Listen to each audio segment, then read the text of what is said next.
We got to back up for this one because it's just too complicated to set him up on the USS Flag.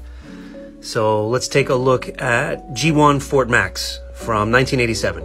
And there's a lot to him, so this is just part one of the review of him. Fortress Maximus is, for I think a lot of Transformers collectors, the holy grail item. And it's not really complicated. It's pretty straightforward. He's the biggest Transformer, the biggest G1 Transformer that was ever made. And to purchase a complete original one these days is just astronomical. So the one I have here is the Encore reissue that when I did get it was $300, which is so worth it. This figure and the character on the cartoon, sort of hit the scene after I was phasing out of Transformers as a kid.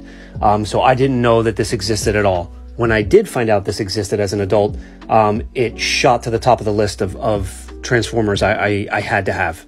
And I have nothing to back this up, so if you know if what I'm about to say is true or not, please let me know in the comments. I seem to remember sort of an urban legend kind of thing about this toy, that it had a very limited run in the US because it was so big and heavy that it was deemed sort of like a hazard. I think one or a couple kids had it, it fell over, and it's a heavy toy and injured some kids. Am I making that up, or did that actually happen? Anybody know? All right, on to the toy itself. So Fortress Maximus does have 3 modes. The first one we're looking at here is his sort of battleship slash spaceship mode.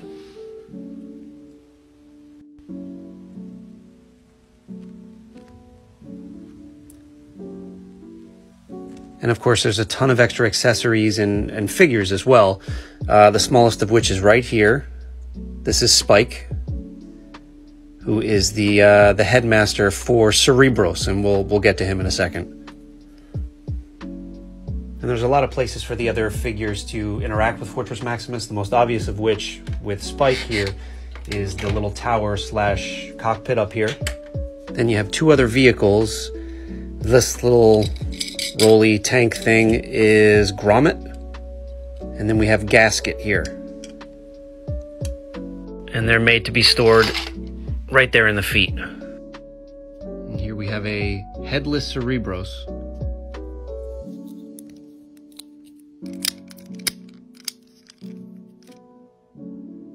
Come back for part 2.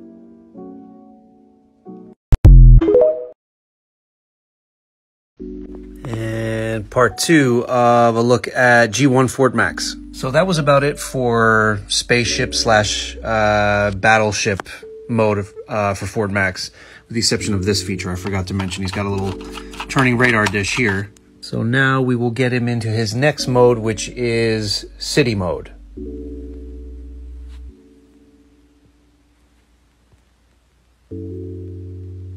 And to me, this is one of the best, no, it is the best fortress slash city mode of any Transformer. The city modes of Triptychon, Metroplex, Overlord, they're, I don't know, they're a bit kind of flimsy and kind of fragmented. Fortress Maximus is not like that at all. All right, some of the play features now. So one thing you can do is take Cerebros and put him in this weird bending over position. And store him in here like this.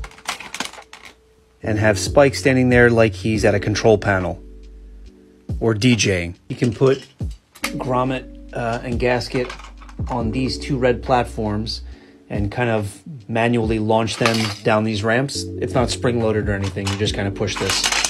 If you flip them around on the legs, on the back of the city mode, on one side you have this that flips down and it just platforms. And on the other leg you have a jail cell.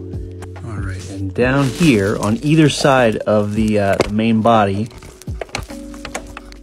there are doorways that open up to an elevator. You can put a small figure in there, turn a crank that I can't get a hold of, and once the elevator's at the top, hit that button and launch him out. Before we get the big guy into robot mode, if you take Gasket and Grommet, you can make another Transformer named Cog.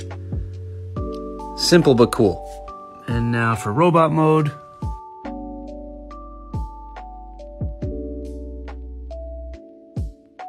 I figured I'd show you what he looks like holding this, but I don't typically display Fort Max with the sword. I kind of feel like aesthetically this doesn't really go with him. Typically I just have him like this. And his main armaments, which I always thought was so cool, was on either side of his torso he's got these giant cannons that swing out. Besides the leg guns, each arm has another gun that can flip out on the hand as well as the forearm. What else can I say about Fortress Maximus? I don't have a single complaint about him, especially in robot mode.